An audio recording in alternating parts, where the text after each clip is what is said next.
என்றும் துள்ளுதே பொங்குதே பொங்குதே நம் உள்ளமெல்லாம் கர்த்தரில் பொங்குதே துள்ளுதே உள்ளம் துள்ளுதே அவர் சமூகத்தில் என்றும் துள்ளுதே.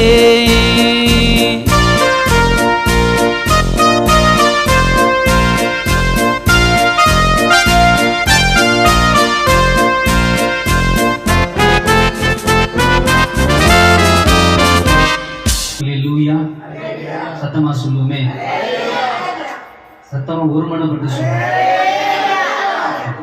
ஒரு வசனத்தை பார்த்து அதுக்கப்புறமேட்டுக்கு தொடர்ந்து வசனத்துக்குள்ள கடந்து போகலாம். அப்போஸ்தலர் நடபடி 8ஆம் அதிகாரம். நமக்கு தெரிந்த ஒரு நல்ல வார்த்தை, ஆண்டவருடைய வார்த்தை. அல்லேலூயா அல்லேலூயா அல்லேலூயா, தேவனுக்கு மகிமை. 8ஆம் அதிகாரம்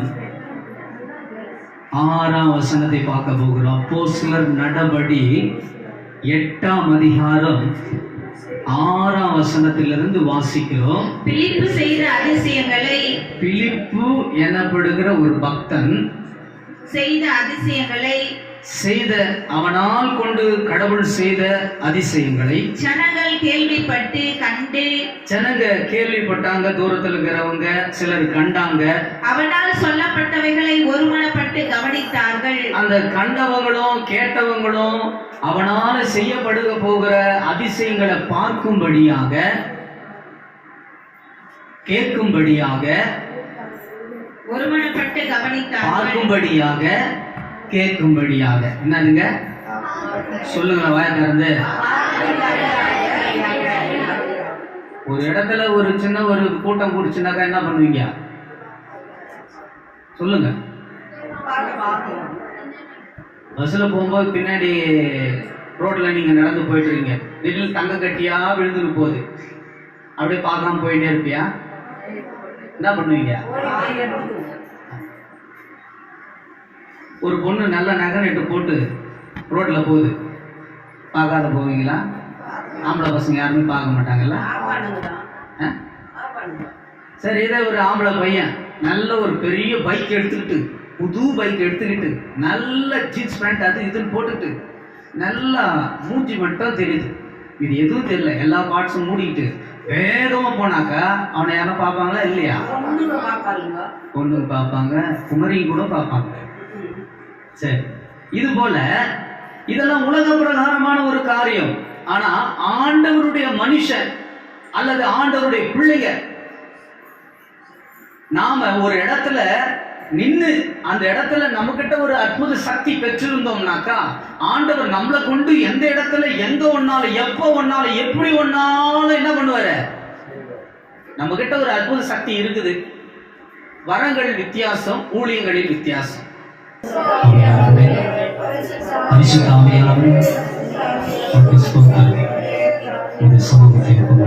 நோக்கி பார்த்து இதனால் வசனத்தின்படி கதாவே எங்களோடு நீங்கள் இடைப்பட்டதற்காக நன்றி. ஒவ்வொருவரை தொட்டு கொண்டிருப்பதற்காக நன்றி.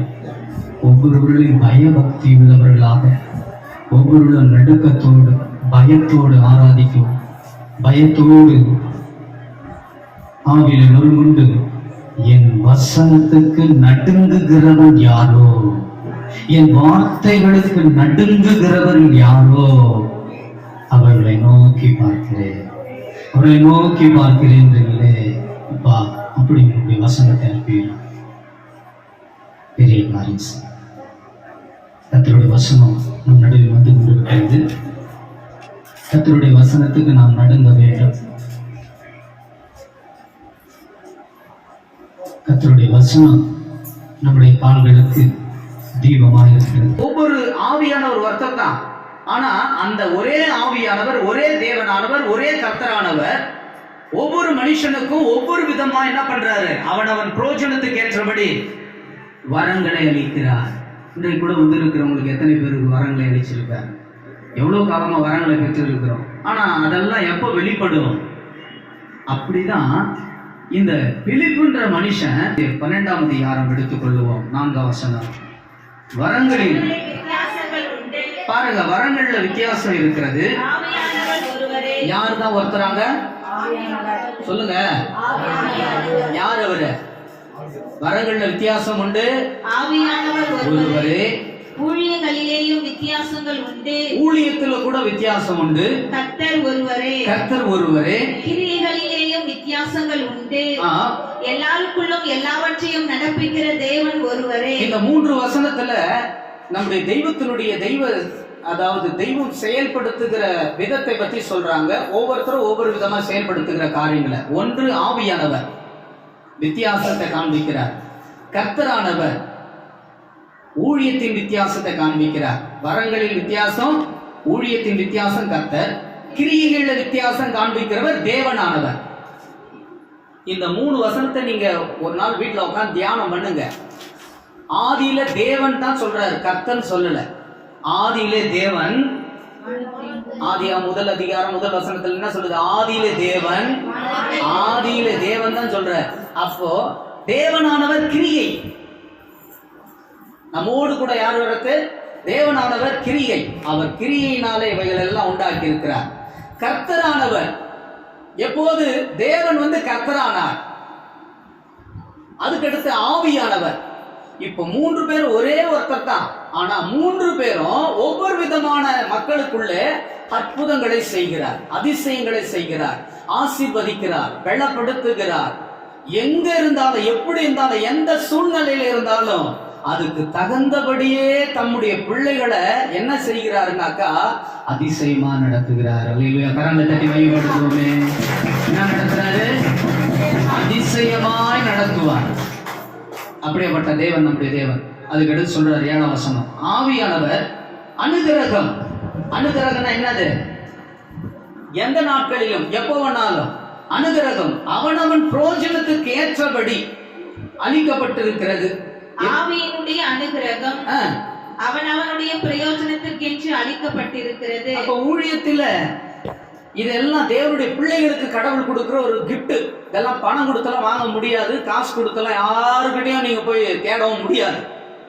இதெல்லாம் என்ன செய்யறது? அப்பா நமக்கு இலவசமா கொடுக்கிறது. அப்பா நமக்கு என்னதுங்க? அல்லேலூயா. என்னவா கொடுக்கிறது? இலவசமா கொடுக்கிறது. அதனாலதான் மார்க் மத்திய சுவிசேஷத்துல சொன்னார், இலவசமா பெற்றீர்கள். என்னதை கொடுங்க? இலவசமா பெற்றீர்கள். இலவசமா கொடுங்கள். எதை? சுவிசேஷத்தை, அற்புத செயல்களை, இறைவனுடைய அருள் கொடைய. ஒருவனும் என்னத்துக்கு வாங்கக்கூடாது?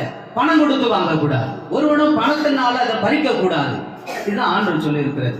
அதனாலதான் சொல்றாரு, என்ன சொல்றாருன்னா, எப்படி எனில் ஒருவரே, எப்படி எனில் ஒருவனுக்கு ஆவியினாலே ஞானத்தை போதிக்கிற வசனம், வேறொருவனுக்கு அந்த ஆவியினாலே அறிவை உணர்த்துகிற வசனம். அப்பா எனக்கு அறிவே இல்லப்பான்னு சொல்றாங்களே, அப்ப யார் வரது தெரியுங்களா? அந்த ஆவியானவர் வருகிறார். கரங்களை தட்டி மையப்படுத்துங்களா? ஆவியானவர், கர்த்தரானவர், தேவனானவர் உங்களோடு கூட வருகிறார். அப்பா எனக்கு அறிவே இல்லைன்னு சொல்லிட்டாங்கப்பா, இசப்பா எனக்கு அறிவு கொடுங்க. ஒருவனை கடித்து கொள்ளாத தெய்வமாமே நீங்க, கொடுக்கிறவராய் இருக்கிறவரே கொடுங்கப்பான்னு நீங்க கேட்கும்போது உங்களுடைய புரோஜனத்துக்கு ஏற்றபடி கர்த்தர் அதை செய்து முடிப்பார். எனக்கு படிக்க தெரியாது, நான் இந்த இடத்துக்கு போறேன், இசப்பா என்ன கூட நீங்க தான் வரணும், இந்த பேதைக்கு நீங்க தான் அந்த இடத்துல நடத்தணும்னு சொல்லிட்டேன்னாக்கா அதுக்கு அடுத்து என்ன பண்ண தெரியுமா? இந்த பேதைக்கு ஒரு வாயை அனுப்பி வைப்பார் பேசுறதுக்கு. அந்த இடத்துல அறிவாளி கூட செய்ய முடியாதத அந்த நாள்ல செய்து முடிச்சிருப்பீங்க. இதுதான் ஆவியானவர் உங்களோடு கூட இருந்து வரங்களை கொடுத்து உங்களை நடத்துகிற தேவன். உற்சாகமா கரங்களை தட்டி நல்லா தோற்கிறோம் தோற்கிறோம் தோற்கிறோம் அப்படி நம்மை நடத்துகிற தேவனாக இருக்கிறார். அறிவை உணர்த்துகிற வசனம், ஞானத்தை போதிக்கிற வார்த்தை ஆவி. வேறொருவனுக்கு அந்த ஆவியினாலே விசுவாசமும், வேறொருவனுக்கு அந்த ஆவியினாலே குணமாக்குகிற ஒரு வரம், ஹீலிங். விசுவாசம் உண்டாக்குறாரு ஒரே ஆவினாலே. கூப்பிட்ட உடனே உன் மேல இறங்கிட்ட உடனே என்ன உண்டாகுதுன்னா விசுவாசம். இதுவரைக்கும் இவ்வளவு நான் அற்பமா நினைச்சேன், ஆனா இவ்வளவு கொண்டு கடவுள் இப்படிப்பட்ட காரியங்களை செஞ்சிட்டாரே அப்படின்னு ஆச்சரியப்படத்தக்கபடியாக என்ன செய்யறாரு ஆண்டவர்? விசுவாசத்தை கொடுத்து பெரிய காரியங்களை. யாரு? கோலியாத்தை வீழ்த்த ஆடு மேய்ச்சி கொண்டிருந்த தாவீதை கர்த்தர் எடுத்து விசுவாசத்தில் வல்லவனாய் இருந்த அவன் பொய்யாங்கல்லில் அடித்து, ஒரே கல்லில் அடித்து கோலியாத்தை முறியடித்தார்.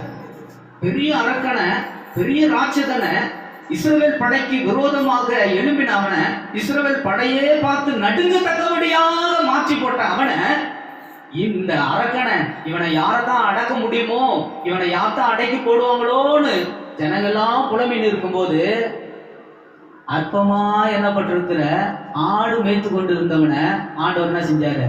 அவன் இருதயத்தில் ஒரு விசுவாசத்தை போட்டு, போய் நில்லு, இஸ்ரவேலின் தேவனாகிய கர்த்தருடைய நாமத்தில் வருகிறேன், இன்றைக்கு உன்னை கர்த்தர் என் கையில் ஒப்பு கொடுப்பாராக அப்படின்னு சொல்லி, வாடா வா பொடி பயலை, வானத்தின் பறவைகளுக்கும் ஆகாயத்து காகைகளுக்கும் உன் மாம்சத்தை கிழித்து அவைகளுக்கு கொடுப்பேனா அப்படின்னு சொல்லி இவன் வர அரக்கன் சொல்லிட்டு சொல்லுவாரு, நான் நீ நிந்திக்கிற இஸ்ரவேலின் தேவனாய் கர்த்தருடைய நாமத்திலே உங்ககிட்ட வரண்டா, என்னை அனுப்பி வைத்தாரான்னு சொல்லி அவனுக்குள்ள இருக்கிறது என்ன ஆவி? விசுவாசத்தின் ஆவி. இந்த ஆவியானவர் என்ன செய்தாரு? அற்பமா என்னப்பட்ட அவனை அன்றைக்கு வல்லமையா பயன்படுத்த ஆரம்பிச்சிட்டாரு. அன்னைக்கு தான் தொடக்க நாள், அன்னைக்கு தான் பேசிக்கு, அன்னைக்கு தான் அந்த நாளை எல்லாரும் என்னங்க சிரிச்சாங்களா எல்லாரையும், அட புள்ள பையன், இவன் போய் என்ன பண்ண போறான்னு தெரியலையே, இவன் பொடி பையன், இவன் போய், நானே ராணுவம் முழுவதுமே இருக்குது, இஸ்ரவேல் ராணுவம் முழுவதுமே இருக்குது, இந்த ராணுவ படைகளை என்ன ஆகுது, அந்த கோலியாத்தை கண்டா பின்னாடி போறாங்க எல்லாரும். இவன் ஆடு மேய்த்து கொண்டு இருந்த இவனுக்கு என்ன தெரியும், இவன் அடிச்சாக்கா அவன் கொண்டுட முடியுமா, இவன் அனுப்பி எப்படியும் அவன் பலியா போறான்னு நினைச்சாங்க.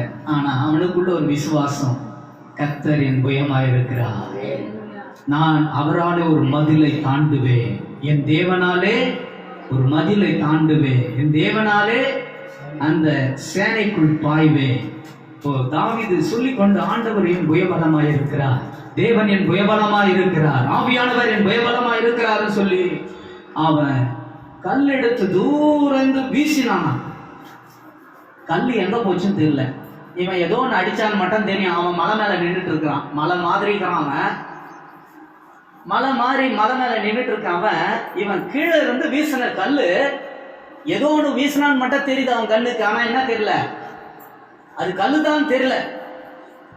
மேல பாக்குறான், பாக்குற நேரத்துல நேரா மேல போய் நேரா வந்து அவனுடைய மண்டையில நெத்தியில கரெக்டா நெத்தி அடி கரெக்டா வந்து விழுந்தது.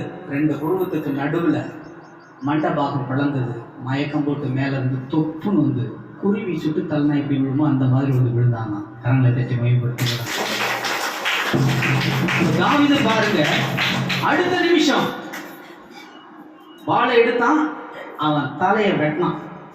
வெட்டி ஒரு துணியை விரிச்சு அதில் அவன் தலையை வச்சு மூட்டை கட்டினான். எருசலேமுக்கு கொண்டு வந்து போட்டான். பார்த்தீங்களா, எல்லாருக்குமே அந்த நாளில் யாரு மேலே அதிகமான விசுவாசம் வந்துருச்சு. இனி இஸ்ரவேலர்கள் யாருமே என்ன பண்ண தேவையில்ல, எந்த அரக்கர்களை கண்டோம், எந்த பிலிஸ்தனையை கண்டோம், எந்த ராட்சதர்களை கண்டோம் பயப்பட தேவையில்லை. நம் நடுவிலே கர்த்தர் விசுவாசத்துக்கு ஒரு வீரனை கர்த்தர் எழும்ப பண்ணி இருக்கிறார், ஆவியை கொடுத்து இருக்கிறார். அவன் தான் பேர் தாவீது சொல்லி அவனை மகிமைப்படுத்த ஆரம்பிச்சிட்டாங்க. ஜனங்களுக்குள்ளே இவ்வளவு பெரிய ஆச்சரியமான அதிசயமான ரட்சிப்பை கர்த்தர் கொடுக்க யாரை கர்த்தர் பயன்படுத்தினாரா? அற்பமா என்னப்பட்ட தாவீது. நீ கூட இன்னைக்கு உன்னை சின்னவன் சொல்லலாம், நீலாம் என்னடா கமாத்துக்கு பையன், நீலாம் என்னடா, அவன்லாம் எப்போ வந்தவன், அவன்லாம் என்ன செய்ய முடியும், அவனெல்லாம் ஒன்றும் பண்ண முடியாது போட, நான் சின்னவன் தான். ஆனா எனக்குள்ள இருக்கிற விசுவாசம் பெரியவர். நமக்குள்ள இருக்கிற விசுவாசத்துக்குரிய ஆவியானவர் பெரியவர். உலகத்தில் இருக்கிற நமக்குள்ள இருக்கிறவர் பெரியவர். சொல்லுங்க, எனக்குள்ள இருக்கிறவர் பெரியவர், நமக்குள்ள இருக்கிறவர் பெரியவர். எனக்குள்ளே மிகவும் பெரியவர், எனக்குள்ளே பெரியவர், எனக்குள்ளே மிகவும் பெரியவர், எனக்குள்ளே ஒருவராக பெரிய அதிசயம் செய்யும் எனக்குள்ளே, ஒருவராக பெரிய அதிசயம் செய்யும் உள்ளே. இயேசு பெரியவரே, இயேசு பெரியவரே, இன்றும் என்றும் ஜீவிக்கின்ற இயேசு பெரியவரே,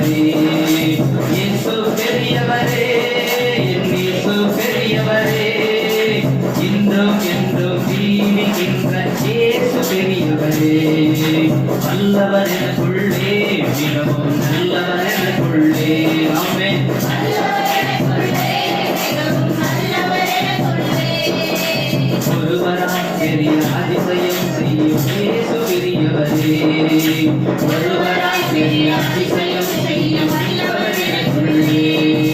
இயேசு வல்லவரே, இயேசு வல்லவரே, இன்றும் வல்லவரே, இயேசு வல்லவரே, இன்றும் என்றும் ஜீவிக்கின்ற இயேசு வல்லவரே, இன்றும் என்றும் ஜீவிக்கின்ற இயேசு வல்லவரே. ஹல்லேலூயா. பெரியவர் நமக்குள்ளே விசுவாசத்து அதே ஒரே ஆவியினால என்னென்ன செய்தார் ஆண்டவர்? ஊழியத்திலையும் வரங்களிலும் வித்தியாசம். நாம் இப்போ வரங்களும் ஊழியத்திலையும் வித்தியாசத்தை ஆண்டவர் நாம் பெற்றுக்கொண்டு இருக்கிற காரியங்களை, கர்த்தர் செய்கிற காரியங்களை நாம் பெற்றுக்கொண்டோம். நம்ம கொண்டு கர்த்தர் என்ன செய்கிறார் அதான் முக்கியம். ஆனால் சபைக்கு போய் வந்தோம், இந்த வாரம் எப்படி நடக்குது, நம்ம போய் செவிச்சுட்டு வந்த பிறகு என்ன நடக்குது? நம்மளை கொண்டு ஆண்டவர் ஏதோ ஒரு திட்டம் வச்சிருக்காருல்ல, இல்லைன்னாக்கா இந்த உலகத்துக்கு அனுப்பியிருக்க மாட்டார், இல்லைன்னா நம்மளை தேடி வந்து ரட்சிப்பு கொடுத்துருக்க மாட்டார். இன்னைக்கு நம்ம ஜெபிக்கும்படி காலையில தூண்டி இருக்கிறாரு. இன்னும் 4 மணிக்கு ஜெபிக்கிறவன் இன்னைக்கு 3 மணிக்கு ஜெபிக்க வச்சிருக்காரு. எப்பவுமே நாம 7 மணிக்கு மட்டும்தான் ஜெபம் பண்ணுவோம், காலையில பொழுது வச்சு 5 மணி தான் பண்ணுவோம். ஆனா இன்னைக்கு நடுராத்திரில 12 மணிக்கு ஜெபம் பண்ணி வச்சிருக்காரு. அப்போ ஏதோ ஒரு இன்னைக்கு நடக்க போகுது, இந்த வாரத்தில் ஏதோ ஒன்று செய்ய போகிறார் என் ஆண்டவர். அதுக்காக தான் எனக்கு இந்த ஜப உதவி செய்திருக்கிறார். இன்னைக்கு நான் வேத வாசிக்காத இன்னைக்கு 10 அதிகாரம் படிக்கும்படியா செய்திருக்கிறார். பெரிய ஆச்சரியம். அப்ப ஏதோ ஒன்று என்ன பண்ண போறாரு நம்மளை கொண்டு. அப்பவே நாம் என்ன பண்ணணும்? உணர்ந்துக்கணும். நடைமுறையில தேவன் செய்யும் போதுதான் தெரியும். பார்க்கிறவங்களையும் செய்ய போகிறதையும் காண்கிறதை கேட்கிறவங்களும் பார்க்கிறவர்களுமாக கூட்டத்தை கர்த்தர் கூட்டும்படியாக வரங்களிலும் ஊழியத்தையும் கர்த்தர் கொடுத்து செயல்படுத்துறார். ஹல்லேலூயா. அப்படின்னாக்கா நம்ம ஒரு வித்தக்காரங்களாம் நீங்க என்ன கேள்வி கேட்டு போறீங்க. நம்மளாம் வித்தக்காரன் கிடையாது. நம்முடைய மாஸ்டர், நம்முடைய குரு, நம்முடைய தெய்வம், நம்முடைய குல தெய்வமா இருக்கிற இயேசு நம்மளை எதுக்காக, எந்த நோக்கத்துக்காக நம்மிடத்துல வரங்களையும் வல்லமையும் கொடுத்து செயல்படுத்தி வருகிறாரோ அந்த நோக்கத்தை மட்டும் கர்த்தர் நடத்துவதற்கு பிரியப்படுகிறார். ஹல்லேலூயா. அதனாலதான் சொல்றாரு, விசுவாசத்துல அந்த ஒரே ஆவியினாலே விசுவாசமும் வேறு ஒரு அந்த ஆவியினாலே குணமாக்குகிற வரங்களும். என்னதுங்க? குணமாக்கும் வரங்களும். வேறொருவனுக்கு அற்புதம் செய்கிற சக்தி, வேறொருவனுக்கு தீர்க்க தரிசனம் உரைத்தல், வேறொருவனுக்கு ஆவியினாலே பகுத்தறிதல், ஆவிகளை பகுத்தறித்து. நானும் அந்நிய பாஷை பேசுவேன், நீயும் அந்நிய பாஷை பேசுவேன். இடையில ஒரு அசுத்தாவி பிடிச்சின்னு அதுவும் ஒரு அந்நிய பாஷை மாதிரி பேசும். அது என்ன பேசுதுன்றது கரெக்டா தெரிஞ்சு நாம டார்கெட் பண்றதுக்கு தேவனுடைய ஆவியானவர் நமக்கு உதவி செய்வார். அந்த நாள்ல அவங்க தெலுங்கு பேசுவாங்க, அவங்க ஹிந்தி பேசுவாங்க, அவங்க மராட்டியா பேசுவாங்க, அவங்க கன்னடா பேசுவாங்க. பெந்தகோஸ்து நாள்ல பரிசுத்த ஆவி ஊற்றப்பட்ட பிறகு வரம் பெற்றவங்க எல்லாருமே அவர்களுடைய ஜென்ம பாஷைக்காரர்கள் எல்லா சகல பாஷைக்காரர்களும் கூடினார்களாம். பேதுரு பேசுகிறத எனக்கு தெரியல, எனக்கு புரியலன்னு யாருமே சொல்லல. ஏன்? அவங்க ஜென்ம பாஷையில் அறிந்து கொள்ளும்படியாக என்ன பண்ணாரு? ஆவியானவர் இறங்கின உடனே பேச தொடங்கினது புரிஞ்சு கொண்டார்களாம். அன்னைக்கு பெந்தகோஸ்து நாள்ல என்ன பேசினாரு பேதுரு? நீங்க சிலுவையில கொலை செய்த அந்த இயேசுவை தேவன் என்ன செய்தாரு? உயிர்ப்பித்தார். மரண உபாயில இருந்த அவரை ஒரு கட்டுக்களை அவுத்து கட்டக்கூடாதபடிக்கு அவர் உயிரோடு எழுப்பினார். இதற்கு நாங்கள் சாட்சி. நீங்க சிலுவையில கொண்ட அந்த இயேசுவை தேவன் அவரை கிறிஸ்துவும் ஆண்டவரும் ஆக்கினார் என்று சொல்லி இந்த வார்த்தையை தான் சுருக்கமா மெசேஜா நீங்க சொன்னாங்களா? அந்நிய பாஷையில இறங்கி பேசி இந்த பாஷைகளை கேட்ட எல்லா யூத மார்க்கத்தார்களும் எல்லா கோத்திரக்காரர்களும் இதயத்தை தட்டி கொண்டு, நாங்கள் என்ன செய்ய வேண்டும் பேதுரு? நாங்கள் என்ன செய்ய வேண்டும்? அப்படியானா நீங்கள் ஒவ்வொருவரும் பாவ மன்னிப்புக்கென்று மனம் திரும்பி பாவ மன்னிப்புக்கென்று ஞானஸ்தானத்தை பெற்றுக் கொள்ளுங்கள். அப்போது வாக்குத்தத்தம் பண்ணப்பட்டதை பரிசுத்த ஆவியின் வரத்தை பெறுவீர்கள். என்னத்தை பெறுவீங்க? பரிசுத்த ஆவியின் பெறுவீர்கள். அவங்க வார்த்தையை சந்தோஷமா ஏற்றுக்கொண்டவங்க அப்போஸ்தலருடைய உபதேசத்திலையும் ஜெபம் பண்ணதிலையும் அந்யோன்யத்திலையும் அப்பம் பிடுகிறதிலையும் உறுதியாய் தரித்திருந்தார்களாம். கர்த்தர் அப்போஸ்தலராலே அன்றி வேறு ஒருவராலேயும் பலத்த அற்புதம் செய்யக்கூடாமல் போயிட்டான். அப்போ அவர்கள் மேல் வந்த அந்த ஹீலிங், அந்த வல்லமை, அந்த அற்புத சக்தி இன்றைக்கு நம்ம கர்த்தர் கொடுக்க விரும்புகிறார். கரங்களை தட்டி மகிமைப்படுத்துகிறேன். அல்லேலூயா, அல்லேலூயா. ஸ்தோத்திரம், ஸ்தோத்திரம், ஸ்தோத்திரம், ஸ்தோத்திரம், ஸ்தோத்திரம், ஸ்தோத்திரம், ஸ்தோத்திரம், ஸ்தோத்திரம், ஸ்தோத்திரம். இந்த வார்த்தை மதுரமாக எல்லாம் உருவாக்குவதாக ஆண்டவரே சகலத்தையும் கிரியிலே நடப்பிக்கிறதா இருக்கிறது. எரிச்சலின் கட்டுகளை அவுக்கிறதும் தேவனே முதல் நன்மையாக நிரப்புகிறதுமாய் இருக்கிறதே. நமக்கு ஸ்தோத்திரம், ஸ்தோத்திரம், ஸ்தோத்திரம், ஸ்தோத்திரம், ஸ்தோத்திரம். கவனிப்போம். வேறொருவருக்கு அற்புதம் செய்கிற சக்தியும், வேறொருவருக்கு தீர்க்க தரிசனம் உரைக்கிறதிலும், வேறொருவருக்கு பாஷைகளை பகுத்தறிகிறதும் பகுத்தறிதலும், வேறொருவனுக்கு பற்பல பாஷைகளையும், வேறொருவர்களுக்கு பாஷைகளை வியாக்கரணம் பண்றது. அதாவது நான் இப்போ ஒரு பாஷை பேசுறேன், ஆண்டவர் ஒவ்வொரு வார்த்தையும் சொல்லி கொடுக்கிறார். அவருடைய வார்த்தை மன்னாவா இருக்குதுன்னு சொல்லிட்டு அந்த அந்நிய பாஷையில பேசும்போது உணர்த்துறார். அதான் 1 கொரிந்தியர் 14ஆம் அதிகாரம் 1 வசனம் சொல்லுகிறது, அந்நிய பாஷையில பேசுகிறவன் ஆண்டவரோடு ரகசியத்தை பேசுறான். இது மனுஷனுக்கு புரியாது, பேய்க்கும் புரியாது. ஆனா பேய் பேசுற பாஷை தெரியும். ஜென்ம பாஷை ஒண்ணு இருக்குது. கோழியினுடைய வார்த்தை காக்காக்கு தெரியாது. காக்கா கத்துற அதனுடைய குஞ்சினுடைய வார்த்தை யாருக்கு தான் புரிஞ்சிக்கும்? அதன் தாயா இருக்கிற காக்கா கத்தனாதான் புரியும், கோழிக்கு புரியாது. இது போல நாம நம்முடைய தகப்பன் நாம எந்த முறையில எப்படி கத்தனாலும் சரி, படைத்த ஒருவருக்கு மாத்திர சகல பாஷைகளையும் தெரியும். அவர் ஒருவரே எல்லாருடைய பாஷைகளையும் அறிந்திருக்கிறார். நாம என்ன பாஷை பேசுறோமோ அந்த பாஷைகளை பகிர்ந்து 2 பேர் ஜெபிக்க புறப்படுறாங்க. ஒருத்தன் பேசத்தை இன்னொருத்தன் அறிந்து கொள்ளத்தக்கதாக பேசும்படியாக கர்த்தர் என்ன செய்யறாரு? அவர் அந்நிய பாஷை பேசினா இவர் அந்த அந்நிய பாஷையை புரிந்துக்கிட்டு அதை வெளியே சொல்லி பேசுறது தான் இந்த வியாக்கரணம் பண்றது. அப்போஸ்தலர் நடபடி 10ஆம் அதிகாரத்தில் கூட வரும். பவுல் பட்டணத்து வழியாக பெரேயா பட்டணம்னு நினைக்கிறேன், அந்த பட்டணத்தின் வழியா போவார். விசுவாசிங்க என்ன பண்ணாங்க, ஒரு கூட்டம் ஜெபம் பண்ணிட்டு இருப்பாங்க. ஐயோ நீங்க என்ன இப்படி ஜெபிக்கிறீங்க?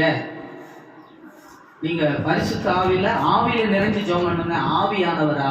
அப்பதான் நாங்க கேள்விப்பட்டது இல்லைன்னு உடனே அப்ப சொல்றாரு, நீங்க பரிசுத்த ஆவியானவரை ஆவிக்குள் நிறைந்து ஜெபம் பண்ணுங்கன்னு சொல்றாரு. இப்போ பரிசுத்த ஆவியா அப்படின்னாக்கா, நீங்கள் பரிசுத்த ஆவி பெறலன்னா எந்த ஞானஸ்தானம் பெற்றீங்கன்னு போது, நாங்கள் யோவானால் கொடுக்கப்பட்ட ஞானஸ்தானத்தை பெற்றோம். அவருக்கு பின் ஒருவர் வருகிறார், அவர் உங்களுக்கு நீரினாலும் ஆவினாலும் உங்களுக்கு அக்கினினால ஞானஸ்தானம் கொடுப்பார் என்று கேள்விப்படவில்லை. அந்த போது அவங்க எல்லாரும் மீண்டும் பவுல் அண்டை ஞானஸ்தானம் பண்ணப்படுவாங்க. அப்போது அவர் மேல் கரம் வைத்த உடனே பவுலுடைய கரம் வருகிறது. அது தேவனுடைய கரமாக இருந்து அவர் மேல என்ன பண்ணப்படுகிறது? அந்நிய பரிசுத்த ஆவியில நிறைந்த அந்நிய பாஷை பேசி தீர்க்க தரிசனம் சொல்ல ஆரம்பிச்சிடுறாங்க. அப்ப நாம கூட என்ன செய்யணுங்களா? சொல்லுங்க பார்க்கலாம். சொல்லுங்க. நாம ஜெபிக்கும் போது எப்படியாப்பட்ட ஒரு ஞானஸ்தானம் பெற்றவர்களா ஜெபிக்கணும்? மன திரும்புதலுக்கு ஏற்ற ஞானஸ்தானமா, இல்ல பரிசுத்த ஆவியினாலே பாவங்கள் கழுவப்பட்டு பரிசுத்த ஆவியினாலே நிரப்பப்பட்ட தேவனுடைய ராஜ்யத்துக்குள் பிரவேசிக்கத்தக்கதான ஞானஸ்தானம் பண்ணப்பட்டிருக்கோமா? பரலோக ராஜ்யத்தில் பிரவேசிக்கத்தக்கதா? அப்ப நாம என்ன பேசணும்? நிறைய பேரை பார்க்குறேன், அந்நிய பாஷை பேச மாட்டேங்கிறீங்க, அங்க வேடிக்கை இங்க வேடிக்கை. இந்த வேடிக்கை பார்க்கறதெல்லாம் விட்டணும். இன்னைக்கோட ஃபர்ஸ்ட் அண்ட் லாஸ்டா இருக்கணும். கண்ணை மூடன்னா கட கட கட கட கட கட கடன்னு மணிமணியா என்ன அந்நிய பாஷையில பேசி ஆண்டவரோடு, இதுதான் சந்தர்ப்பம். இந்த நேரத்துல தான் நல்ல தேவனுடைய நேரத்துல நல்ல உக்கிரகக்காரனை போல நல்ல பகிர்ந்து கொள்ள முடியும். இந்த நேரத்துல நாம பேசினா இன்னொருத்தர் நமக்கு அதை டிரான்ஸ்லேஷன் பண்ணுவாங்க. மற்றவங்க பேசத்தை நாம டிரான்ஸ்லேஷன் பண்ண முடியும். அந்த வார்த்தைக்கு வேண்டிய வார்த்தையை நாம் சொல்ல முடியும்னு சொல்லி கண்ணை திறக்காம ஒரு தரிசனத்துக்குள்ள போய் நாம் நல்லா ஜெபிக்கத்தக்கபடியாக வரமுடையவர்களாக ஊழியமுடையவர்களாக நாம் ஓட்டத்தை தொடங்கணும். அல்லேலூயா. அதனால தான் இன்றைக்கு அப்போஸ்தலர் நடபடி 8ஆம் அதிகாரத்தை தொடக்கன வசனமாக வைத்தேன். பிலிப்பு செய்த அதிசயங்களை ஜனங்கள் கேள்விப்பட்டு கண்டு அவனால் சொல்லப்பட்டவைகளை ஒருமனப்பட்டு கவனித்தார்கள். ஒரு மனம் முக்கியம். அது ரொம்ப ரொம்ப முக்கியமானது. என்ன முக்கியங்க வாழ்க்கையில? கர்த்தரை தேடுறதுக்கு எது முக்கியம்? பைபிள் வாசிக்கிறதுக்கு எது முக்கியம்? ஆவி, ஆத்மா, சரீரம். முதல்ல நீ வீட்டுல உட்கார்ந்து இருக்கும் போது ஒரு மனம், ரெண்டாவது சபைக்கு வரும்போது இந்த ஒரு மனம். நீ இருமனமா இருந்தாக்கா எதையுமே பெற முடியாதுதான் போகணும். நீ வீட்டுல மட்டும் இல்ல, எதுலையுமே, எந்த தொழிலுமே. யாக்கோபு திரு 1 அதிகாரம் 6 வசனம் 5 வசனம் சொல்லுது,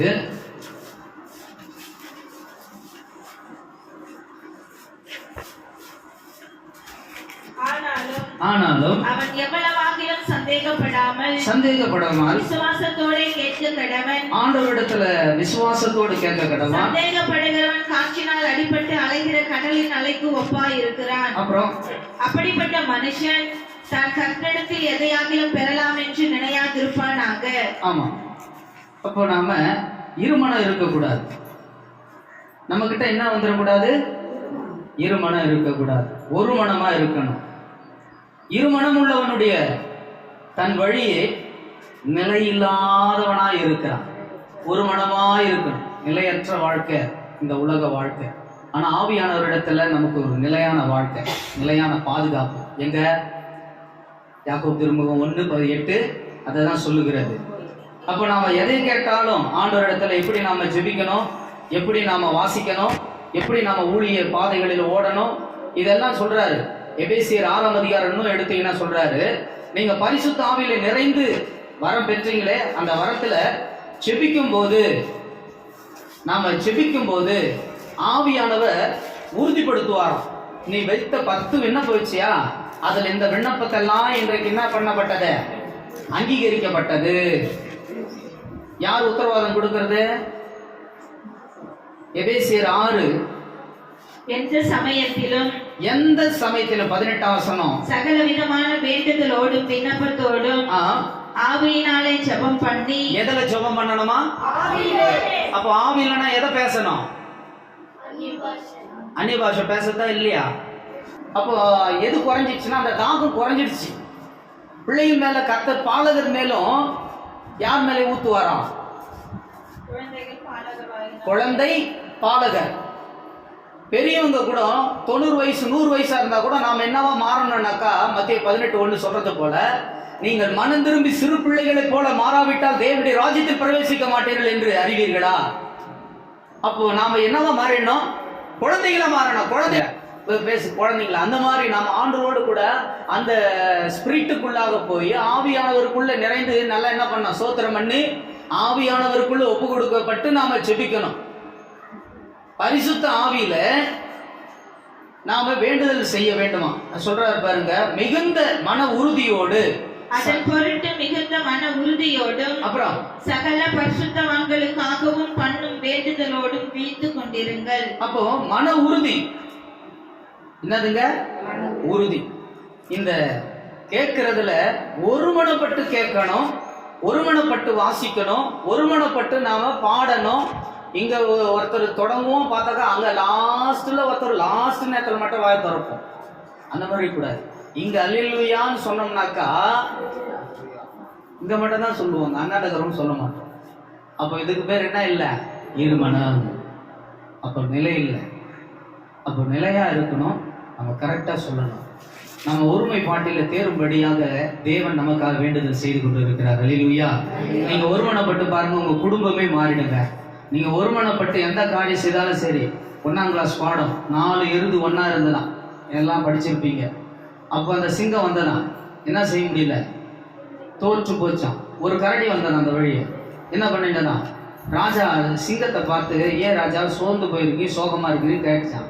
அப்ப சொல்லிச்சான், எனக்கு இறைக்கு இந்த நாள்ல ஒண்ணுமே அகப்படலேன்னு, நீங்க சோர்ந்து போகாதீங்க, நான் உங்களுக்கு வழி செய்யறேன்னு சொல்லிட்டு அந்த நரி போய் என்ன பண்ணுதான், ஒவ்வொரு மாடுகிட்டையும் என்ன பண்ணதான் விசாரிச்சுட்டு வந்து லாஸ்ட் மாடுகிட்ட வந்து சொன்னதான். லைனா ஒவ்வொன்றையும் பிரிச்சு பிரிச்சு பிரிச்சு பிரிச்சு பார்க்கும்படியாக ஒரே ஒரு மாடு மட்டும் கோச்சின்னு பிரிஞ்சு போயிடுச்சான். மீதி 3 மாடும் ஒன்னா மேய்ஞ்சிட்டு இருந்தான். கடைசி அந்த ஒரு மாட்டுக்கிட்ட போய் என்ன சொல்லியிருந்தா அது தனியா போற அளவுக்கு சொல்லியிருக்கும் பாருங்க.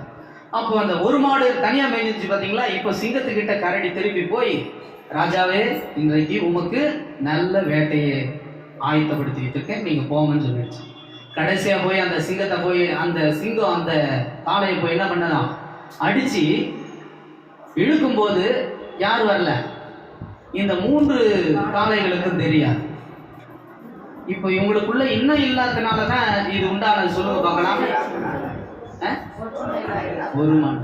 அப்ப நமக்குள்ள ஒரு மனம் வரணும். பாபேல் கோபுரம் கட்டும் போது ஒரு மனம் இருந்தது, ஆனா தேவ சித்தம் இல்ல. அது ஜனங்கள் எல்லோரும் சிதறுண்டு தேசமெங்கும் அவர் படைத்திருக்கிற இந்த பரந்த உலகத்துல எங்கும் போய் ஜனங்க கலைந்து போய் என்ன செய்யணும்? தேவ சித்தம் செய்ய சின்னத்தை உருவாக்கணும். ஜனங்களை பெற்றெடுத்து உருவாக்க தேவன் ஆசீர்வதித்திருக்கிறார். ஆதியாகமம் 11ஆம் அதிகாரத்துல பாபேல் கோபுரம் கட்டினாங்க. ஜனங்கள் எல்லாரும் ஒருமனப்பட்டு நாம் எல்லோரும் ஒரே இடமா இருக்கும்படி, ஒரே இடத்துல கொட்டா போட்டுன்னு உட்காரும்படியாக நாம செஞ்சிருவோம்னு சொல்லிட்டு பிளான் பண்ணாங்களாம். ஆனா தேவனுக்கு அது சித்தம் இல்லை. நாம எல்லா காரியத்திலும் நாம என்ன பண்ணுவோம்? ஒரு மனம் வேணும்னு கேட்போம். எல்லா காரியத்துக்கும் வராது. சில காரியங்களுக்கு மட்டும் தேவன் அனுகிரகம் பண்றார். சில காரியங்களுக்கு கர்த்தர் கலைந்து போகும்படியா செய்கிறார். அப்ப அந்த நேரத்துல பாஷைகளை கர்த்தர் என்ன செய்யறார்? கர்த்தர் இறங்கினார். மனிதன் பாபேல் கோபுரத்தை கட்ட தொடங்கி வானத்தை தொடரணும்னு பிளான் பண்ணானுங்க. தொடர நேரத்துல போயிட்டு ஆண்டவர் கீழே பூமிக்கு வந்துட்டாராம். இறங்கி வந்து என்ன பண்ணாரு? மனிதர்களுக்குள்ளே புகுந்து பாஷைகளை வேற மாதிரி காரணம். நீங்க சொல்றது நான் என்னடா சேர்த்துறான்னு மேலக்கிறவனுக்கு கீழக்கிறவன் உத்தரவு கொடுத்த உடனே மேலக்கிறவன் என்ன பண்ணிட்டான்? கோபத்துல இடிச்சான். கடைசியா கட்டின இவங்களை இடிச்சுட்டு எங்க போனாங்க? ஒருத்தருக்கு ஒருத்தரும் அந்த இடத்துல நிற்காம முகம் காணாம எல்லாம் பிரிந்து ஓடினார்களாம், சிதந்து இருந்தார்களாம். அதுக்கப்புறம் தேவன் என்ன செய்தார்? தேவ பக்தி உள்ள சந்ததி எங்கும் பெருகி இருக்கும்படி செய்தாராம். இப்போ தேவ பக்தி உள்ள சந்ததிங்க நிறைய பேர் இருக்கிறாங்க, ஆனா தெய்வத்துக்கு பயப்படுகிற சந்ததிங்க இல்ல. தெய்வத்துக்கு பயப்படுகிற சந்ததியை தான் கர்த்தர் நோக்கி பார்க்க வரங்களை ஊற்றுகிறார், அபிஷேகத்தை ஊற்றுகிறார். யார் தமக்கு பயப்படுகிறானோ அவன் மேல தன்னுடைய ஆவியை ஊற்றுகிறார். நம்முடைய பரிசுத்த ஆவியை ஊற்றி என் நாமத்துக்கு பயந்திருக்கிற உங்கள் மேல என் ஆவியை ஊற்றுகிறேன்னு சொல்லி ஆவியை ஊற்றுகிறார். அப்போ அவருடைய ஆலோசனைக்கு, அவருடைய கடிந்து கொள்ளுதலுக்கு நாம் செவி கொடுக்கும் போது ஆண்டவர் நம்மளுக்குள்ள இருந்து வரங்களை அளித்து அநேகர் பார்க்கவும் கேட்கவும் கர்த்தரிடத்தில் திரும்பவும் ரட்சிக்கப்படும்படியாக செய்கிறார். அந்த காரியத்தை தான் இந்த பிலிப்பு செய்தார். வாசிப்போம். அப்போஸ்தலர் நடபடி 8ஆம் அதிகாரம். ஒருமனப்பட்டவர்கள் கேட்டபோது, ஒருமனப்பட்டவர்கள் கேட்டதினாலே அநேகரிடத்திலிருந்து அசுத்த ஆவிகள் மிகுந்த சத்தத்தோட கூப்பிட்டு, அல்லேலூயா, அநேகரிடத்திலிருந்து எப்படி போச்சுங்களா? மிகுந்த சத்தம் இட்டு கூப்பிட்டு கொண்டு அவர்களை விட்டு புறப்பட்டது. அநேக திமிர்வாதக்காரரும் சப்பானிகளும் குணமாக்கப்பட்டார்கள். அப்புறம் அந்த பட்டணத்திலே மிகுந்த சந்தோஷம் உண்டாயிற்று. ஆமா, அல்லேலூயா சொல்லுங்க. பிலிப்பால செய்த ஒரு ஊழியக்காரனால் செய்த காரியங்கள். அப்ப ஊழியம், ஆண்டவர் வரங்களும் உண்டு, ஊழியம் உண்டு. இந்த ஊழியம் வரங்கள்லாம் எதுக்கு கொடுத்துருக்காருன்னா ஊழியம் செய்தான் அப்பா நமக்கு கொடுத்துருக்கிறார். பேயை ஓட்டட்டும், நோய்களை குணமாக்கட்டும், சுகமாக்குற வல்லமை இருக்கட்டும், எவ்வளவு பெரிய நீ மிராக்கிள் செய்தாலும் அதெல்லாம் எதுக்கு கொடுத்துருக்காருன்னா ஏசப்பாவுக்கு நீ ஊழியக்காரன். நம்மளாம் யாருக்கு ஊழியக்காரங்க? கிறிஸ்துவின் ஊழியக்காரன், இயேசுவுக்கு ஊழியக்காரனா, பணிவிடக்காரர்களா இருப்பதற்கு. சரி, யாருக்கு இந்த அபிஷேகம் கர்த்தர் கொடுப்பார் தெரியுங்களா? வரங்களாகட்டும், ஊழியமாகட்டும், எப்படியாப்பட்டவர்களா இருந்தாலும் எந்த சூழ்நிலையில் இருந்தாலும் ரைட்டு தான். ஆனா தேவனுடைய சத்தத்துக்கு கீழ்ப்படியாம போகிறவர்களுக்கு கர்த்தர் கொடுக்க மாட்டார். தேவனுடைய சத்தத்துக்கு கீழ்ப்படியவும் தெய்வத்துக்கு பயந்து இருக்கிற பிள்ளைகளுக்கு கர்த்தர் கொடுக்கிறாராம். யாருக்கு கொடுப்பாரு சொல்லுங்க பார்க்கலாம். இன்னைக்கு அதை தான் நம்ம நீதிமொழிகளில் படித்தோம். ஒரு வாசகத்தை 5ஆம் அதிகாரம் 12ஆம் வசனம். ஐயோ போதகத்தை நான் வெறுத்தேனே, கடிந்து கொள்ளுதலை என் மனம் என்ன பண்ணிடுச்சா? நிறைய பேர் அலட்சியம் பண்றோம். அதனாலதான் பரிசுத்த ஆவியானவர் நம்மளை விட்டு வெளியே இருக்கிறார். வரம் செயல்படல, கிரியை வெளி ஒன்று காணப்படல, அலட்சியம் பண்றோம். ஆண்டவர் அலட்சியம் பண்றோம். கதுவை ஒருத்தன் விருந்தாளி வரவனை வெளியே போடான்னு சொல்லாம அவன் அங்க வரத்தை பார்த்தோன்னே இங்கே கதுவை சாத்திடுறோம். அவன் என்ன பண்ணுவான்? வந்து தட்டி பார்ப்பான், ஒரு விஷயம் தட்டி பார்ப்பான். அதுக்கப்புறமேட்டுக்கு பக்கத்து வீட்டில் அந்த சத்தம் கேட்டாக்கா அவங்களும் வந்து என்ன பண்ணுவாங்க? ஹெல்ப் பண்ணுவாங்க. என்ன காட்சி? இல்லை உள்ள இருக்காங்களா என்னன்னு தெரியல, திறக்கல, பார்க்க வந்துருக்குற அப்ப அவங்கள வந்து என்ன பண்றாங்க, சத்தமா கூப்பிடுறாங்க. கூப்பிட்டு டேவிட் டேவிட், அவன் கூப்பிட்ட உடனே என்ன ஆயிடுச்சு, இவன் சத்தத்தை குறைச்சின்னு அவன் கூப்பிட்ட உடனே கது டபால்னு திறந்துட்டான். திறந்தாக்கா யார் நிற்கிறது, பக்கத்து வீட்டுக்காரன் வந்து நிற்கல, உன்னை தேடி வந்தவன் நீ யாரை வெறுத்தையோ அவன் தான் நிற்கிறான். அவர் தான் நம்ம ஆண்டவர் இயேசு. நீ வெறுத்து தள்ளினாலும் மீண்டும் எப்போ கத்தர் கொடுப்பாருனாக்கா, அலட்சியம் பண்ணாம இருக்கும் பொழுதுதான் தேவன் நமக்கு தமது ஆவியை ஊற்றுகிறார். இத நீதிமொழிகள் முதல் அதிகாரத்துல படிச்சு பாருங்களேன். 5ஆம் வசனத்தில் நீங்க படிச்சுட்டீங்க, அலட்சியம் பண்ணக்கூடாது. நீதிமொழிகள்ல பாருங்க, முதல் அதிகாரத்துல என் ஆலோசனையெல்லாம் நீங்கள் தள்ளி, என் ஆலோசனையை நீங்கள் தள்ளி என் கடிந்து கொள்ளுதலை வெறுத்தீர்கள். என் கடிந்து கொள்ளுதலை வெறுத்தீங்க. 22ஆம் வசனத்தை வாசிக்கிறோம். பேதைகளே பேதைகளே, நீங்கள் பேதமையை விரும்புவதும், நீங்கள் பேதமையை விரும்புவதும், நிந்தனைக்காரரே நிந்தனைக்காரர்களே, நிந்தனையில் பிரியப்படுவதும். நம்ம வீட்டுக்கு அக்கம் பக்கம் நம்ம குடும்பத்திலே கூட இப்படிப்பட்ட ஜனங்க பிள்ளைங்க இருந்தாங்கன்னா, தாய்மார் இருந்தாங்கன்னா, அவங்களுக்கு இதெல்லாம் முக்கியமான வாசகத்தை சத்தம் போட்டு படிச்சு அவங்க காதுல போய் விழணும். பேதமை உள்ளவர்களே, நீங்கள் பேதமையை விரும்புறீங்க. நிந்தனைக்காரரே, மத்தவங்களை குறிச்சு பேசுற நிந்தனைக்காரர்களே, நீங்கள் நிந்தனையில் பிரியப்படுவதும், நீங்க மத்தவங்க குடும்பத்தை குறிச்சு மத்தவங்க பிள்ளைகளை குறிச்சு நீங்க பேசுறதுல எவ்வளவு விரும்புறீங்க. மதியினரே, மதியினரே, நீங்கள் ஞானத்தை வெறுப்பதும், நீங்க கடவுளுடைய ஞானத்தை அசட்டை பண்ணுகிறதும் வெறுக்கிறதும் கடிந்து கொள்ளுதல வெறுக்கிறவர்களுமா இருக்கிறவர்களே, எதுவரைக்கும் இருக்கும், எதுவரைக்கும் இருப்பீங்க. கடிந்து கொள்ளுதலுக்கு திரும்புங்க. ஏன் கடிந்து கொள்ளுகிற வார்த்தைக்கு நீங்க திரும்புங்க. இதோ என் ஆவியை உங்களுக்கு கரங்களை அருள். தட்டி மகிமைப்படுத்துங்களேன். எப்பதான் ஆவி ஊற்றுவாரு, இந்த பாடி சிஸ்டர் ஜாம் பண்ணிட்டு இருப்பாங்க, நாம கண்ணு தோந்து நல்லா பார்த்துன்னு இருப்போம். அப்படின்னா என்ன செய்யறோம் நாம, ஆனா அப்பா அம்மா கிட்ட போய் சொல்லும் போது நிந்தையான பேச்சு, மற்றவங்களை பத்தி பேதமையான பேச்சு, பரிகாசமான பேச்சு, இதெல்லாம் மாறணுங்க. இதாங்க மாறுபாடான சந்ததி. மாறுபாடான சந்ததி நம் நடுவில் இருக்கும்படியாக தேவன் விரும்பல, அதை நீங்கும்படியா விரும்புகிறார். அப்ப நம்ம மேல பரிசுத்த ஆவியானவர் வரங்களையும் ஊழியங்களையும் கத்தர் கொடுக்கணும், நாம செயல்படணும். நம்மளை அநேகர் நம்ம மண்டை வரணும். நம்ம எங்க போனாலும் ஒரு அதிசயம் நடக்கணும், ஒரு அற்புதம் நடக்கணும். ஜெபித்தாலும் ஜெபிக்கலனாலும் நீ நிக்கிற இடத்துல ஒரு அதிசயம் நடக்கணும். கர்த்தர் ஒரு ஆசீர்வாதத்தை கொண்டு வரணும். அப்படின்னாக்கா யாரதான் கொண்டு போகணும் தெரியுமா, பரிசுத்த ஆவியானவரை கொண்டு போகணும். அவருடைய வரங்களை வல்லமையை கொண்டு போகணும். அவருடைய ஊழியங்களை கர்த்தர் நம்மளை கொண்டு செய்ய வேண்டும் என்று விரும்பணும். என் ஆவி உங்களுக்கு, என் கடிந்து கொள்ளுதலுக்கு திரும்புங்கள், இதோ என் ஆவி உங்களுக்கு அருள்வேன், என் வார்த்தைகளை உங்களுக்கு தெரிவிப்பேன். ஆமா, இப்ப 5ஆம் அதிகாரத்துக்கு வந்துருவோம். அவருடைய வார்த்தையை கடிந்து கொண்டு ஆவியை ஊற்றுகிறாராம், வார்த்தையும் தெரிவிப்பாராம், ஆண்டவர் நம்மளை நடத்துவாராம். இப்ப சொல்றாரு, ஐயோ போதகத்தை நான் வெறுத்தேனே, கடிந்து கொள்ளுதல் என் மனம் அலட்சியம் பண்ணினது. அப்ப நாம என்னென்ன செய்யக்கூடாதுன்னு சொல்லுங்க பார்க்கலாம். என்ன செய்யக்கூடாது? நிந்தையான பேச்சு, பேதமையான காரியங்கள், மதியீனமான காரியங்கள், ஞானத்தை, கடவுளுடைய ஞானத்தை வெறுக்கிறதும், இதெல்லாம் இருந்திருந்தாக்கா பிலிப்பு கொண்டு கர்த்தர் என்ன செஞ்சிருக்க மாட்டாரு, ஒரே அதிசயம் கூட நடந்திருக்காது, வாழ்க்கையில ஊழியமும் நடந்திருக்காது.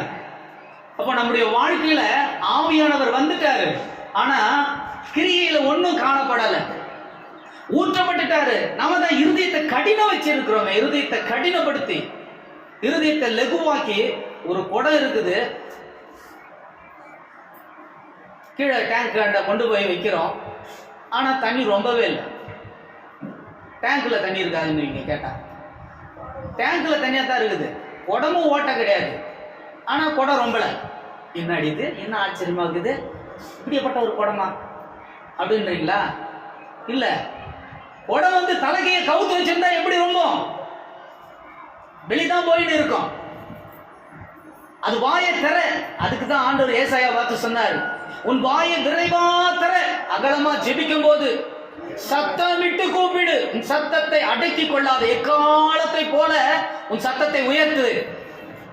பலவீனத்துக்கு ஒப்பு கொடுக்காத, பிசாசுக்கு இடம் கொடுக்காத, உலக மக்களுக்கு இடம் கொடுக்காத, உலகத்துக்கு செவியை சாய்க்காத, உலகத்தின் நாற்றம் அழிந்து போகட்டும்னு அப்படி நீ வாழ வேண்டும் என்று விரும்புகிறார்.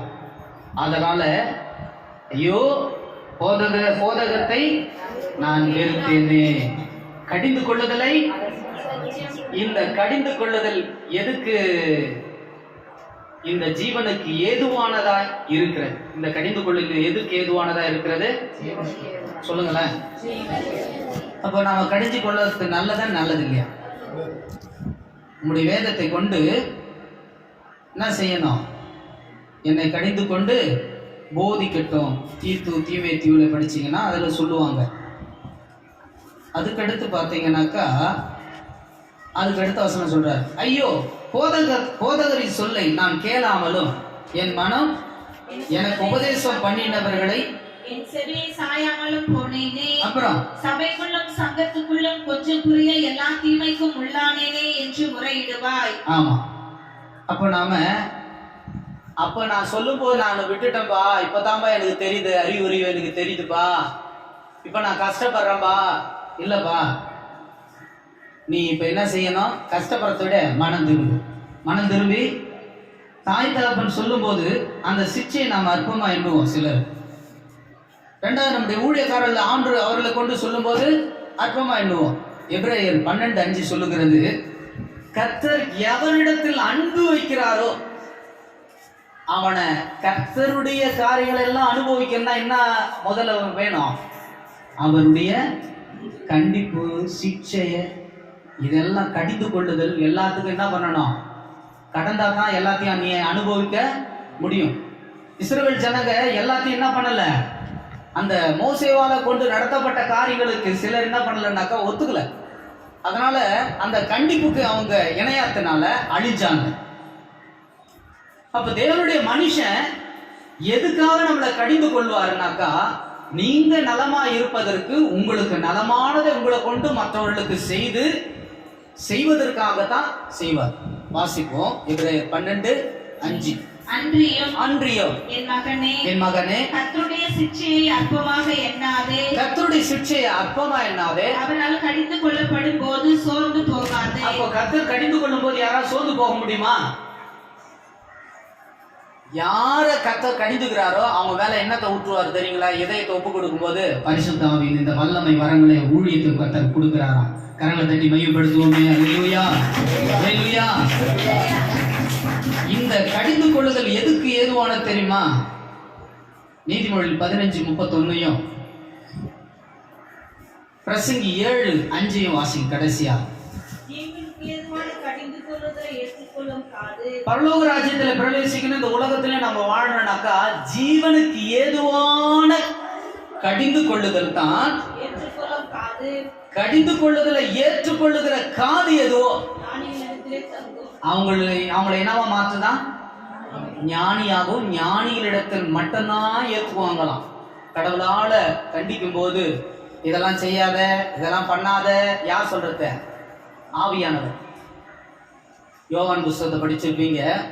ஆவியானவர் ரொம்ப என்ன சொல்றாரு? பாவத்தை குறித்தும் நீதி குறித்தும் நியாய தீர்ப்பை குறித்தும் கண்டித்து உணர்த்துகிறவர். பேதுரு வழியா பெந்தகோஸ்து நாள்ல இறங்கி வந்த பிறகு எல்லா மார்க்கத்தாருக்கு என்னத்தை போதிச்சாரு? கண்டித்து தான் போதிச்சார். இதை கேட்டவங்களுக்குள்ள பரிசுத்த ஆவி வந்துடுச்சு. அல்லேலூயா. பிரசங்கி 7:5 படிங்க.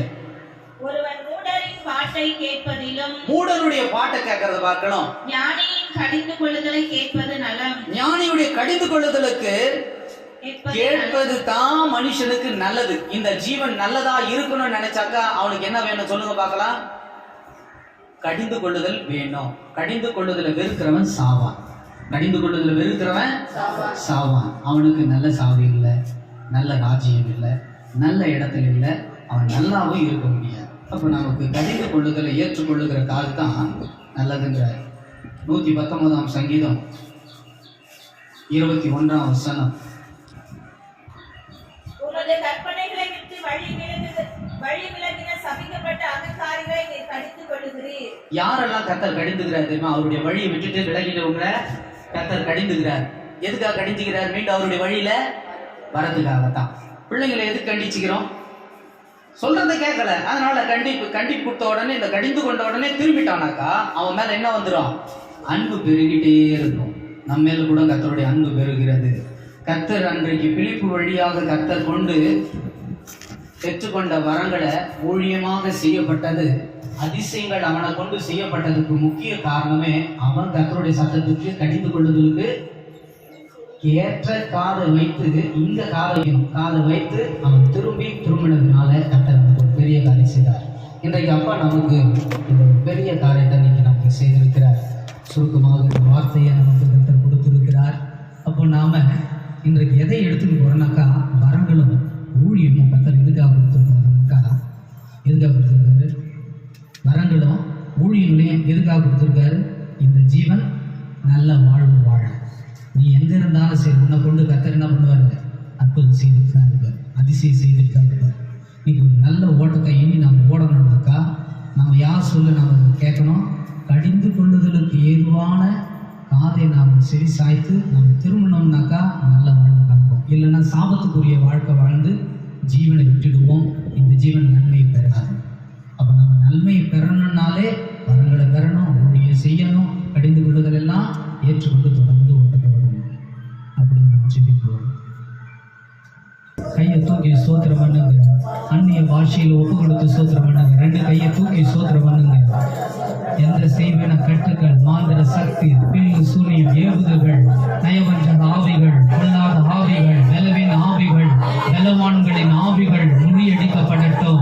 சத்ருவின் வல்ல கோட்டைகள் தகர்த்தெறியப்படட்டும். விக்கிரக கோட்டைகள் தகர்த்தெறியப்படட்டும். விக்கிரக ஆவிகள் முறியடிக்கப்படட்டும். வேசித்தன ஆவிகள் முறியடிக்கப்படட்டும். எல்லா குரோத கட்டுகள் முறியடிக்கப்படட்டும். குடியின் ஆவிகள் முறியடிக்கப்படட்டும். எல்லா விதமான தீய சக்தியின் ஆவிகள் எல்லாம் வெளியேறட்டும். வெளியேறும்படியாக கர்த்தரே ஆவியானவர் ஆவியானவர் ஆவியானவருக்கு இடம் கொடுத்து கண்ணை மூடி கர்த்தருக்கு ஸ்தோத்திரம் பண்ணுங்க. ஒரு 100 ஸ்தோத்திரம் பண்ணுங்க. கர்த்தர் இந்த உடன்படிக்கையில நாம் கடந்து போக நமக்கு உதவி செய்வார்.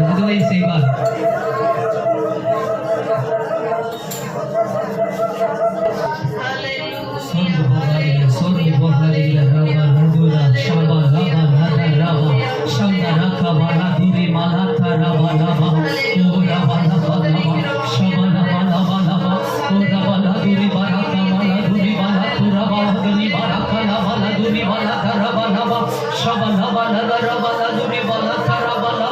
அந்நிய பாஷையில் ஆண்டவருக்கு இடம் கொடுங்க. அந்நிய பாஷையிலே பேசுங்க.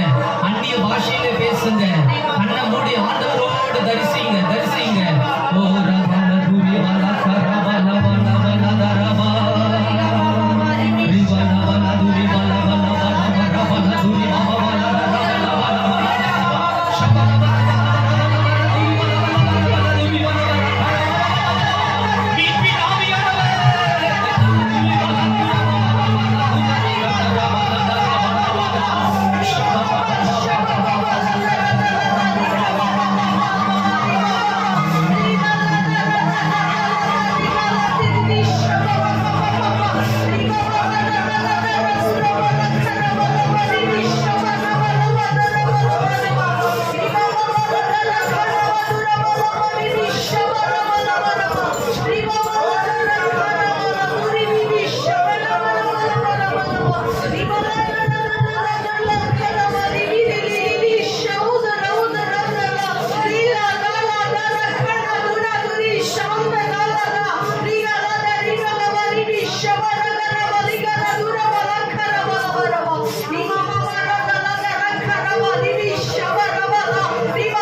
பரிசுத்தரே, சோதரம் சோதரம் சோதரம்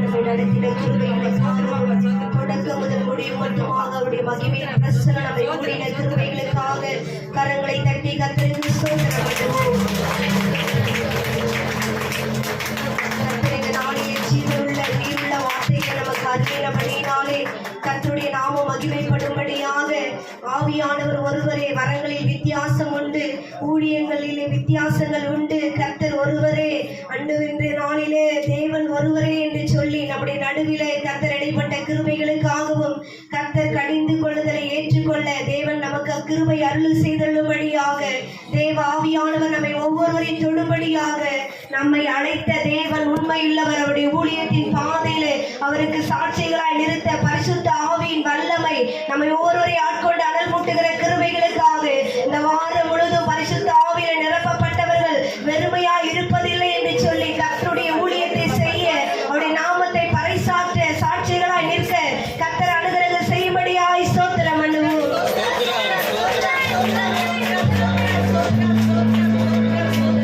மகா மகிமையுள்ள அன்பின் பரலோக பிதாவே, வந்திருக்கிற எல்லா பிள்ளைகள் மேலும் உடைய கரம் இருப்பதாக. இந்த வாரம் முழுவதும் ஆண்டவரே தேவ பிள்ளைகள் கைட்டு செய்கிற எல்லா வேலைகளை ஆசீர்வதிப்பீராக. போகும்போது திரும்பும்போது உடனிருந்து பாதுகாப்பீராக. விபத்துகளுக்கு, வியாதிகளுக்கு, வேதனைகளுக்கு ஆண்டவரே ஸ்தோத்திர மரண கண்ணிகளுக்கு தப்புவித்து ஒவ்வொருவரை கிருபையாய் காக்கும்படியாய் ஜெபிக்கிறோம். சமாதான இன்மையை குலைக்கிற சத்ருவின் கிரியைகள் முற்றிலுமாய் அகற்றப்படுவதாக. தேவனே, சபைகளிலே ஜபாவி ஊற்றுவீராக, குடும்பங்களிலே ஜபாவி ஊற்றுவீராக. ஒவ்வொரு பிள்ளைகளும் பாதுகாக்கப்படும்படியாய் ஜெபிக்கிறோம். சிறு பிள்ளைகளுக்காக, வாலிப பிள்ளைகளுக்காக, சகோதர சகோதரிகளுக்காக, தாய் தகப்பன் ஒவ்வொருவருக்காக நாங்கள் ஜெபிக்கிறோம். யாவர் மேலும் உடைய நன்மையின் கரம் இருப்பதாக. வழி பிரயாணத்தில் கத்த துணையாய் இருப்பீராக. கொண்டு வந்த தேவன் மீண்டுமாய் கொண்டு போகும் பொழுது குடும்பங்கள் நன்மையால் நிரப்பப்படுவதாக. பரிசுத்த ஆவியினால் நிறைந்தவர்களாக தேவனை தரிசிக்கிறவர்களாய் மாறுவார்களாக. இந்த வாரம் பொழுது கர்த்தருடைய சத்தத்தை கேட்கிறவர்களாய் மாறுவார்களாக. கர்த்தருடைய ஆவியின் பலன் ஒவ்வொருவருக்கும் உண்டாவதாக. ஜெபிக்க தெரியாதவர்களுக்கு ஜெபிக்கிற கிருபைகளை கொடுப்பீராக. பரிசுத்த ஆவியின் வல்லமை பெற்றுக்கொள்ளாதவர்கள் பெற்றுக்கொள்வார்களாக. தேவ பலன் உண்டாகட்டும். இயேசுவின் நாமத்தில் வந்த ஒவ்வொரு தேவ பிள்ளைகளும் ஊழியர்களை கர்த்தர் கிருபையாய் நடத்துவீராக. இந்த வாரம் முழுவதும் நடக்கிற வேலைகள், ஜெபங்கள், ஊழியங்கள், வழி பிரயாணங்கள் எல்லாவற்றையும் புகழுகிறோம். பொறுப்பெடுத்துக் கொண்டு வழி நடத்தும் ஜீவனோடு இருக்கிற நல்ல பிதாவே, பரலோகத்தில் இருக்கிற எங்கள் பிதாவே,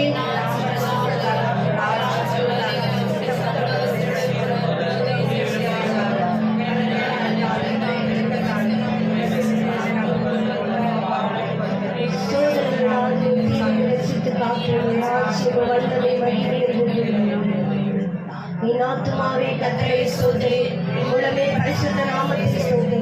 என் ஆத்துமாவே கர்த்தரை ஸ்தோத்திரி. அல்லேலூயா, அல்லேலூயா, அல்லேலூயா, அல்லேலூயா, அல்லேலூயா, அல்லேலூயா, அல்லேலூயா,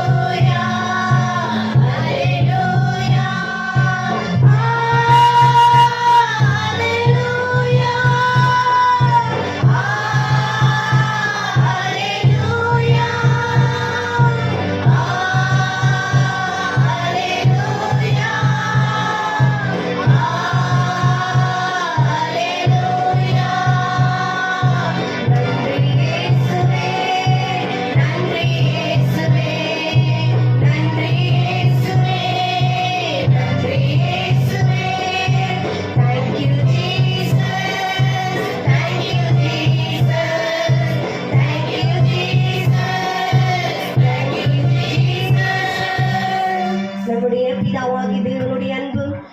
இயேசு கிறிஸ்துவின் கிருபையின் சமாதானமும் சத்தியமும் பரிசுத்த ஆவியானுடைய அன்பின் ஐக்கியம் வழிநடத்தலும் பாதுகாப்பும் நம் அனைவரோடும் எந்நாளும் இருப்பதாக.